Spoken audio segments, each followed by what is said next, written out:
లోకేష్ బాబు గారు కానీ ఎంత అభిమానం ఉందనేది ఇప్పుడు మంత్రి గారు ఒక నన్ని కలెక్టర్ ఎస్పీ గారు ఇద్దరు మన జిల్లా మంత్రి గారు తెలియజేశారు.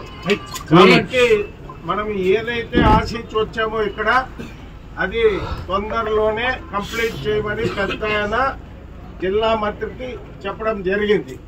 కాబట్టి దయచేసి ఎవరు ఆదోని అంటే తెలుగుదేశం పార్టీ అంటే ఆదోని అనే గుర్తింపు ఉంది మనకి, దాన్ని మనం పోగొట్టుకోరాదు.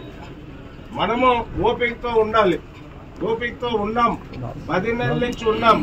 మన పార్టీ నిర్ణయం చేసిన మేరకే మనము అడుగుతున్నాం, అది ఇంప్లిమెంట్ చేయమని ముఖ్యమంత్రి గారు ఇన్ఛార్జి మంత్రి గారికి చెప్పి పంపించారు. కాబట్టి ఖచ్చితంగా మనం ఏ సమస్యల పైన ఇక్కడ వచ్చామో